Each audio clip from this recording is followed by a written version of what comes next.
Hello. Happy last day of February. I'm tuning in from the Charlotte area. It's beautiful. It's like 75 degrees out. I'm wearing shorts. I'm drinking pink lemonade. It is a wonderful day over here. So let me know in the comments where you're coming in from.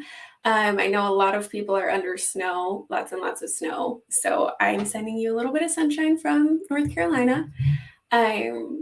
I just would, I wanted to pop on here and kind of talk about softwares for small businesses. So in my post, I kind of referenced the idea that when I first started working online, people would say these words to me, like I should just automatically know what they are. And now that I've been working in this space a little bit longer, I know that I do the same thing to other people. So specifically when I'm like talking about live streaming, a lot of times I'll reference StreamYard or Restream as if those are just things that we should all know. But of course, we're not going to know all of the softwares out there, all of the options. And that was kind of why I wanted to have this conversation. So we can kind of go over some of the softwares that are common in small businesses, solopreneurs, kind of that sort of thing. Hi, Jim, coming in from snowy New Jersey. Ooh, I hope you're staying warm.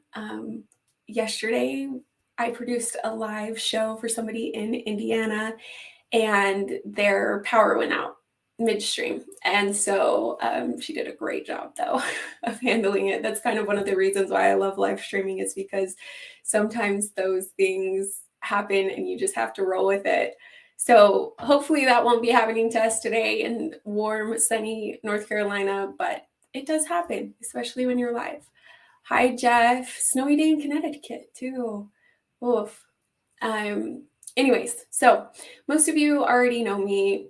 We talk here quite a bit, but I am Shelby, and I've produced over 6,000 minutes of live stream content for different creators. I help creators kind of streamline their process and be sure to post consistently. That being said, I'm not very good at posting consistently myself. So that is why I am here today. And that's why I'm in front of the camera, because there are so many things that I tell other people to do that I realize I need to practice too. So that is the idea of Shelby's show. And we're just going to talk every month moving forward. So one of the main things from my conversation with Jeff last month, Jeff, thanks so much for joining me. And we had such a good conversation about failure. We talked about our wins and our failures, and specifically failures, and how that doesn't have to be the end of the world. So I wanted to share some of mine. Feel free to share some of yours. Like, I think it's fun for us to kind of look back and think on this, because it's not the end of the world. So first of all, my win for the month is that I've been posting more on LinkedIn, which for me, I do a lot of planning for other people. So planning my own stuff feels kind of like an extra piece of work, but I know it's important. I tell my clients it's important all the time. And so I'm trying to do it myself. So that would be my win, is I've been a little bit more consistent. Even with this show, I almost didn't go live in February, but I had promised myself that I was going to go live every calendar day or calendar month. And so it's getting to be the end of February. It was the last day of February. And I was like, okay, if I'm going to do it, I have to do it. So I scheduled for today, and here I am. But my funny failure was that yesterday, it's kind of a story, but yesterday I went grocery shopping. And so the toddler went down for a nap. The newborn had about 40 minutes before her nap. And I was like, I'm going to run to the grocery store and get some things. So leave the house. I've also been trying to be on my phone less on Sundays and kind of just like connect with my family. So I had my phone like put away. I was just running. I'm like getting in the car, get the newborn in the car, get to the grocery store. I'm crushing it. I'm putting groceries in. I'm checking off my list. Like everything is going good. I'm looking at the time. Baby is happy, cooing at everybody. It's going great. I get to the checkout and I realize I don't have my wallet.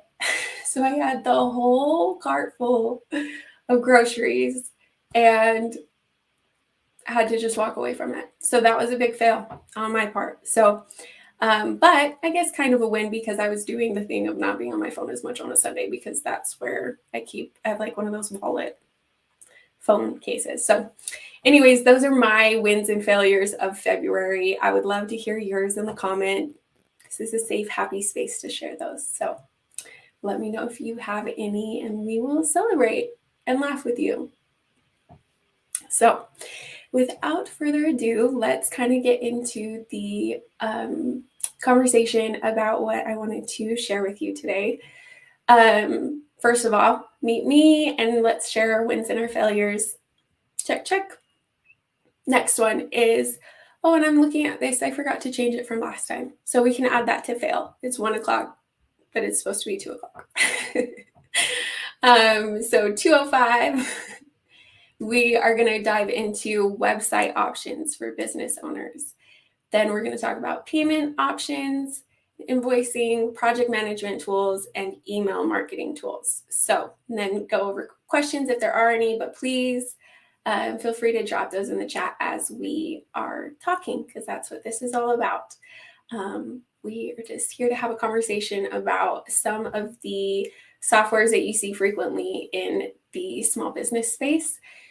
Because here's the thing, is this conversation will be mostly geared toward online service-based businesses. So just keep that in mind as we're going through this. Also, I have must-have softwares and then asterisks in my opinion, because I hate how everything nowadays feels like you have to have this or it's not going to work out. Not true. I think that a lot of times you can make things work, and like the idea that we have to be up on all of the latest and greatest can feel very overwhelming and kind of keep us from doing what we want to do or what we need to do. So just a little asterisk on that. This is must-haves, in my opinion, if you are a small business, solopreneur, service-based kind of thing. So first and foremost, building a website. I do think a website helps build credibility and is very important for how you show up online. So here are some website builders that I have used. All of these apps that I'm going to talk about are things that I've used. And there's like a million bajillion different ones that you've probably heard about. And when you Google, because I did Google today just to make sure I wasn't forgetting anything, but when you Google, there's about 20 plus, like, this is the best one. So knowing which one is actually the best one is going to be very specific to you and what your goal is, how much you want to invest, and what you're using it for. So first and foremost, I put Wix on here. I think most of us have known about Wix. It's a great free option. I think it's still free for like the basic plan, but that can be a great place to start. Also want to add, at any point you can switch your website. There's lots of options for sure. And I also feel like sometimes we think we have to make the right decision the first time or it's not going to work out. Not the case. Like, you can switch. Yes, it will be a lot of work if you've built out a whole website on one platform, but don't let it scare you from starting wherever that is. So another one, which a lot of us use, I've used a lot, is Squarespace. So Squarespace is very user-friendly, and it has a lot of other options that you can add in on here. So as we go through, I'll kind of explain what I mean by that, but there are more features that can be added if you want to take the time to learn them. So Squarespace is another great one. WordPress is great for SEO, blog posts, that kind of thing. The way that you have to code or like add blocks to it can kind of get a little bit confusing, but it's great as far as blogging goes.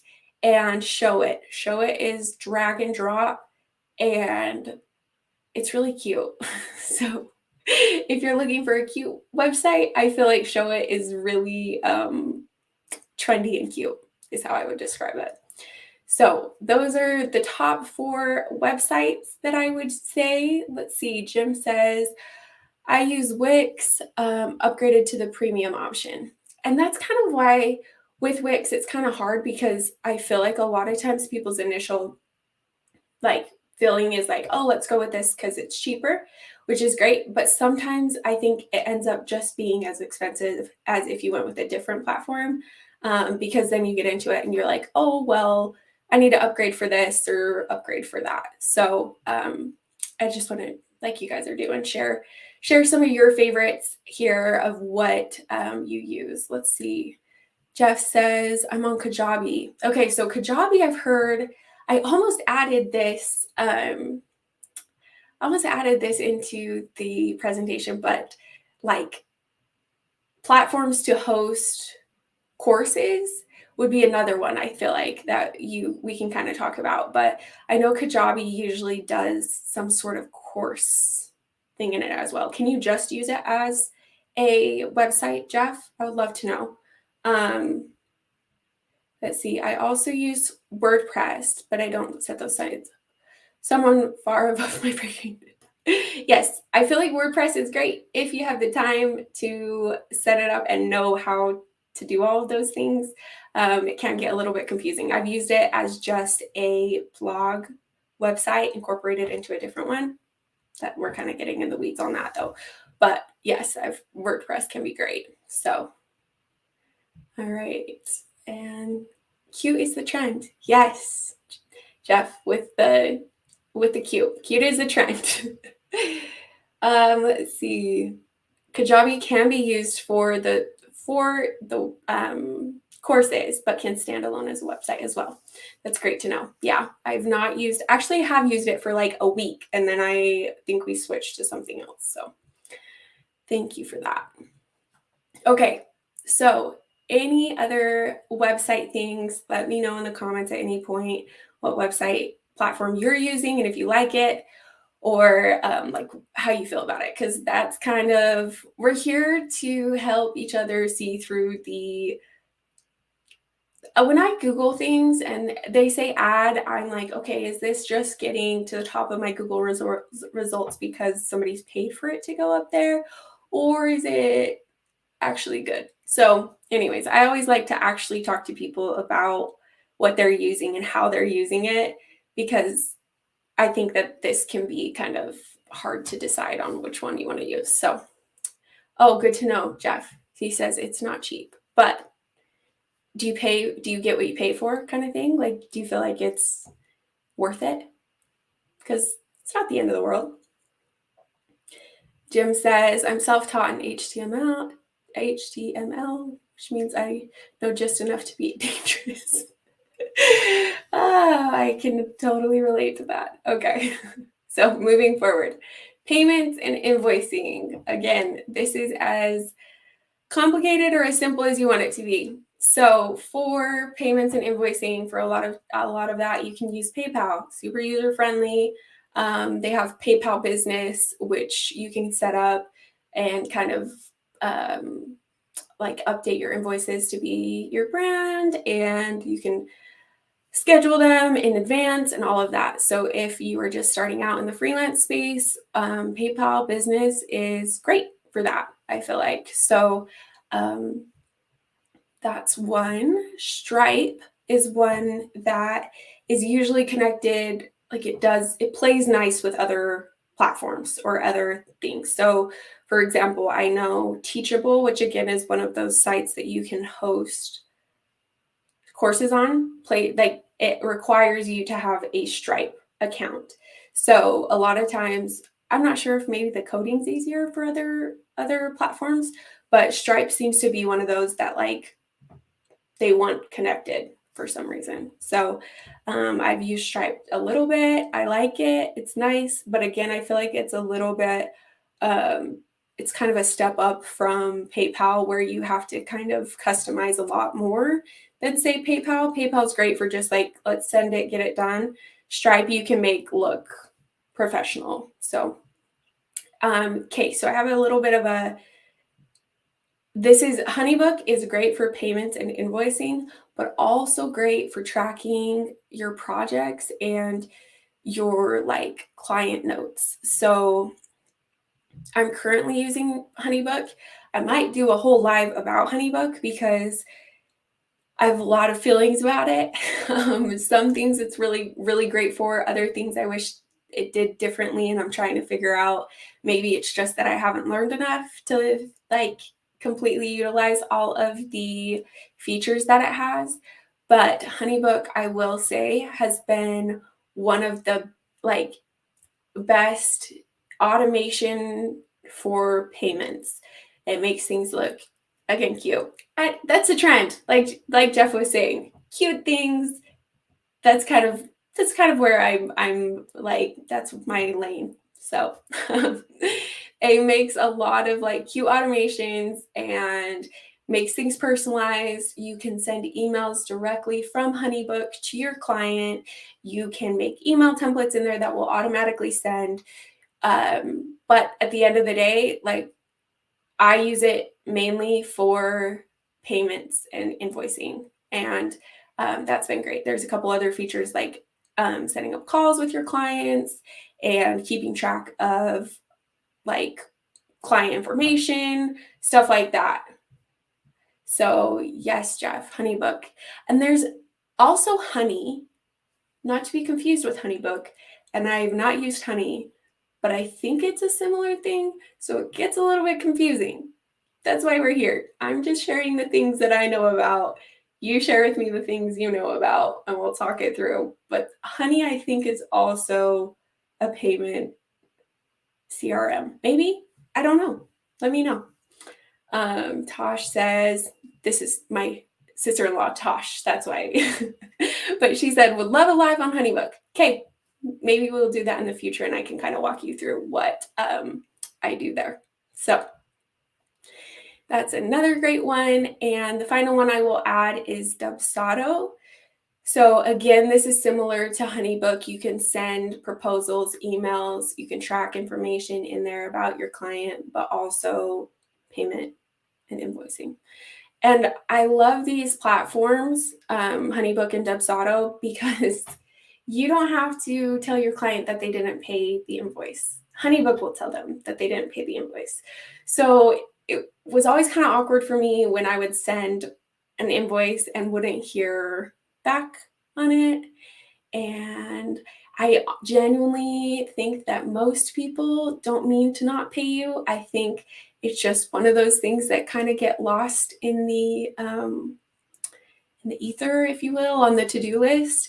And so the option to have somebody just like HoneyBook be the third party that says, hey, you forgot to pay Shelby, is huge for me just because of who I am as a person. It puts like a little bit of a buffer between me and the client, and it's not me bugging them to pay the invoice, it's HoneyBook bugging them to pay the invoice. And I set that up on automation because the other thing I noticed when I was using PayPal was I would feel awkward hitting the like send reminder thing.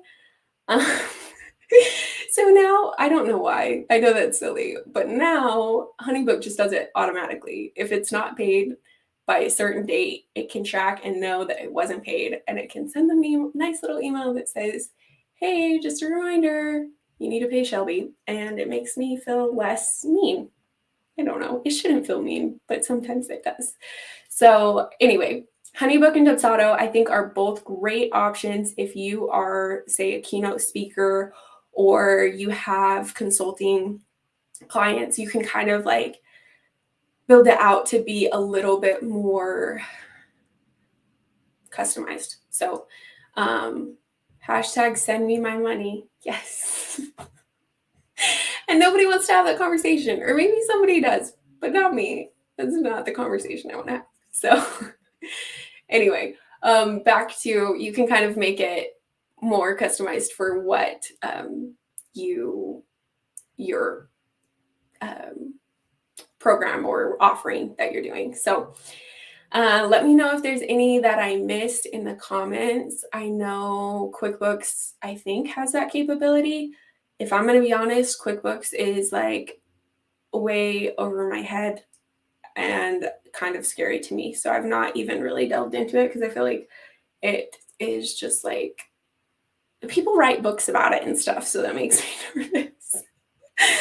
But I know that that's a great option for tracking your like income and your expenses. And honestly, I probably should look into it, but I haven't yet. So, oh, and you can track your expenses in HoneyBook as well. So those are my recommendations for payment invoicing type things. So we did websites. Those are my payment options. And then this third one is going to be project management tools. And this is where I get really excited. This is like, obviously, this is where I get to like organize things and make things make more sense. And that's kind of my specialty and where I like to be. So project management tools that I have liked and used quite a bit. We all know my good old friend Notion. I talk about Notion on here quite a bit because it is my favorite. And for those of you who are nerding out about AI, those of you who aren't, I know there's some pills there, but Notion just added an AI into Notion. So you literally just hit space and you can ask it questions or have it write things the way that ChatGPT does. So if you're into that, great. If you're not, then just don't use it. But it's been great as far as like brainstorming things. Honestly, a lot of it that has been like I've used it for, I end up rewriting the whole thing anyways. But it's kind of a good place to start. So Notion has that function. It also has the thing I use it for most is calendar.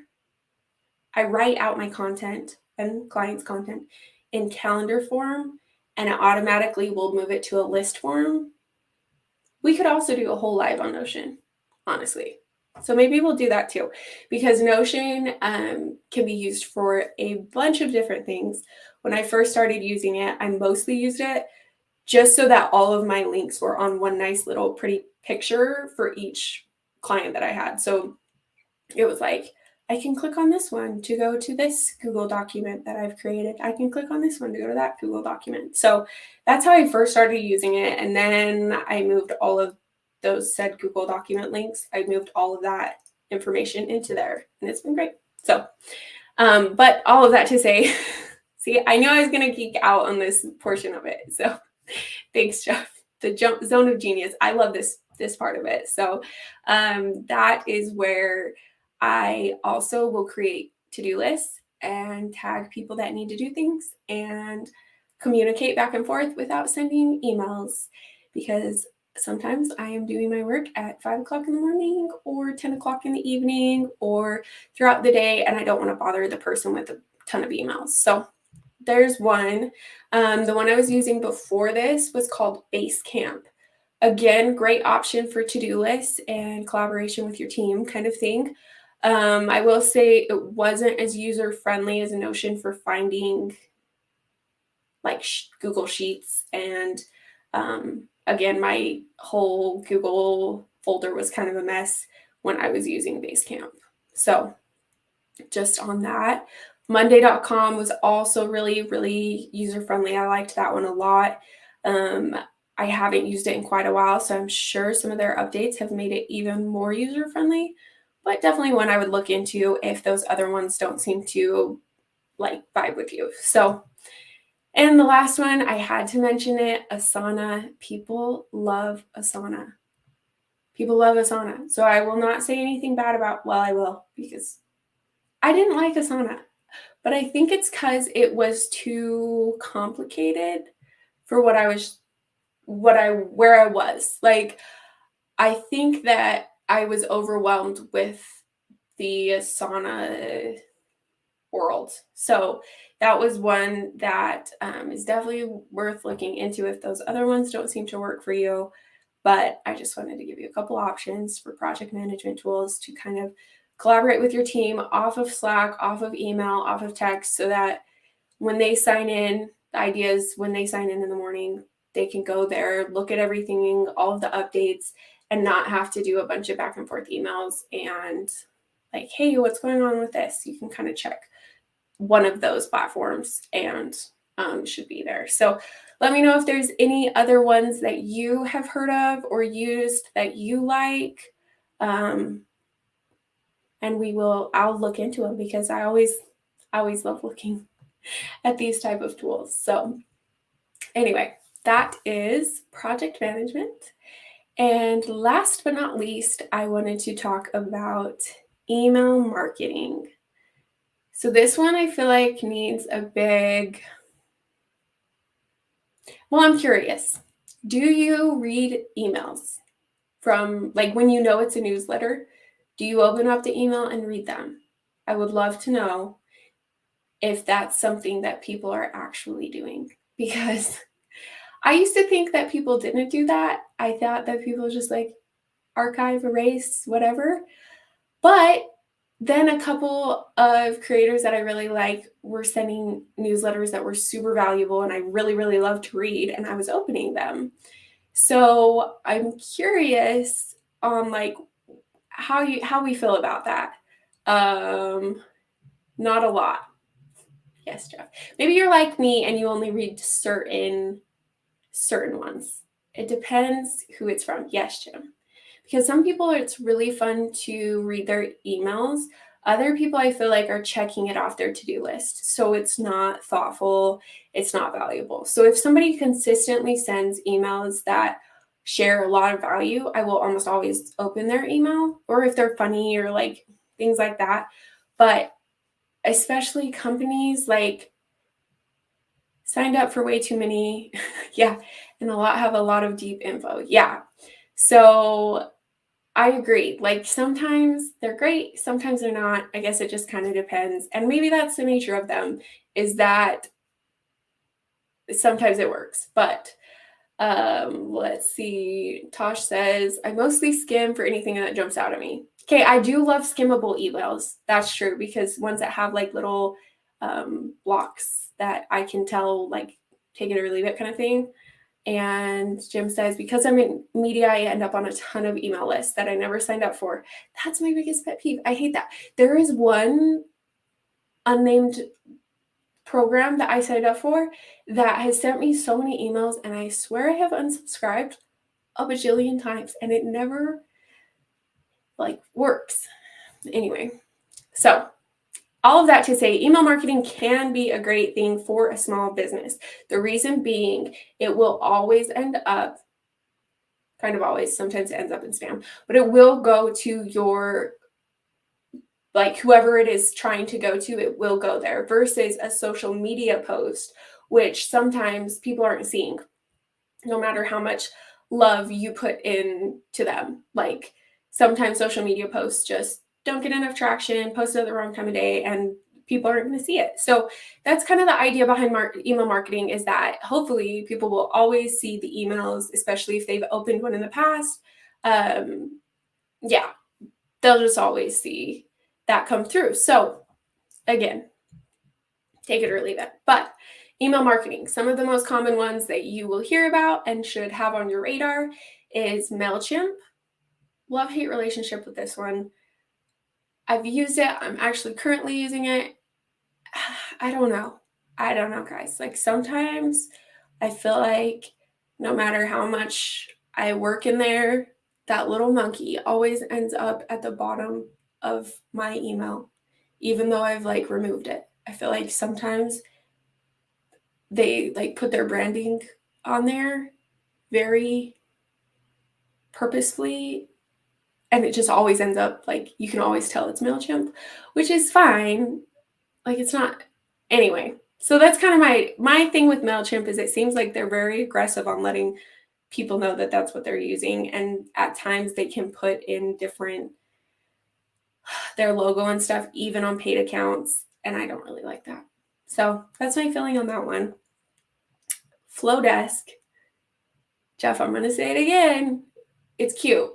So Flowdesk is pretty simple and really cute. So I think Flowdesk is a great one if you're, I would say it's a little bit more feminine though, if you're not going for that vibe.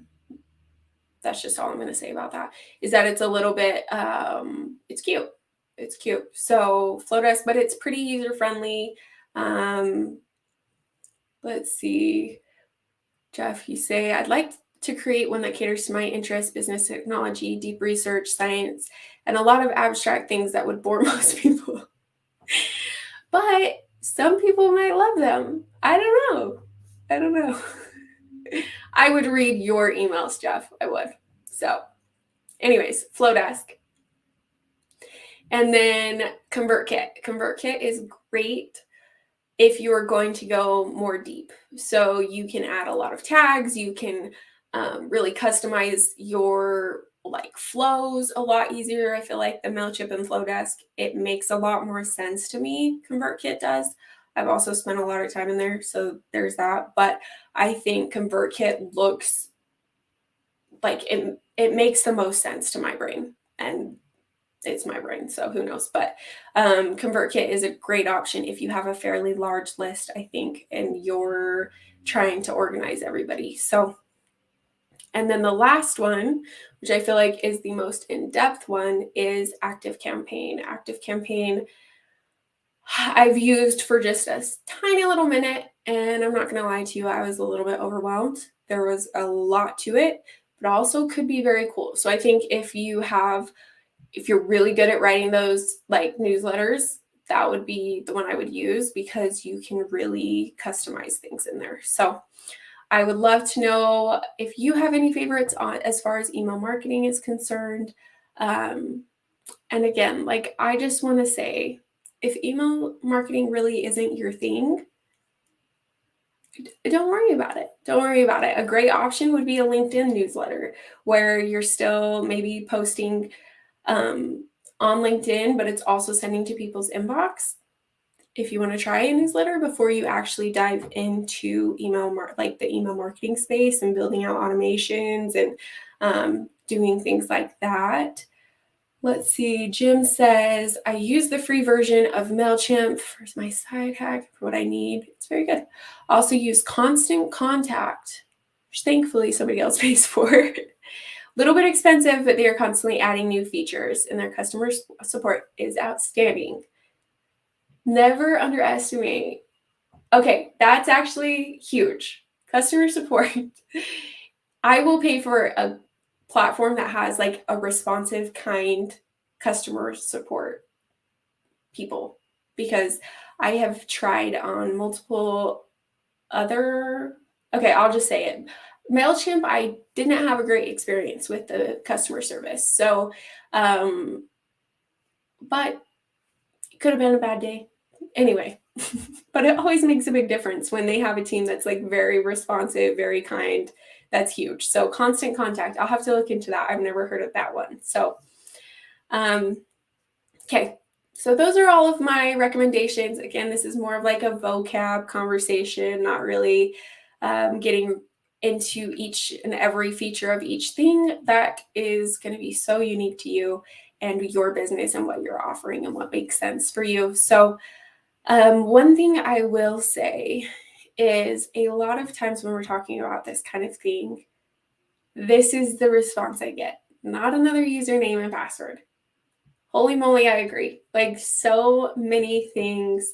We have so many things to remember, and you have to have an account for literally everything nowadays.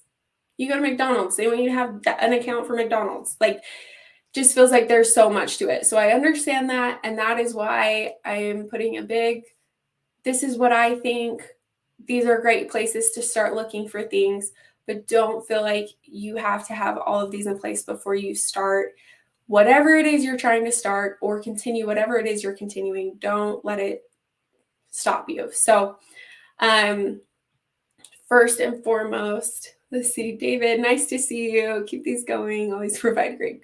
Good. I'm glad to hear that. So if you're one of those people like me who hates constantly having to do these like usernames and passwords, new accounts, things like that, I have two options for you. So one would be to go for more of these in-depth platforms. Let's say ActiveCampaign, WordPress, Squarespace, all of those, you can add in different features. I'm pretty sure Squarespace has its own email marketing, own scheduling, and e-commerce, all built into Squarespace, the website builder. But it takes more time to learn. So that's the big thing. It's a very complicated platform that will have a steep learning curve. So it's up to you. If you want to tackle that, I think it's worth your time. Same with HoneyBook. I would say great option, steep learning curve. I actually took a course or I joined calls with, her name is Diana from the Finer Points, and she helped me get HoneyBook completely set up.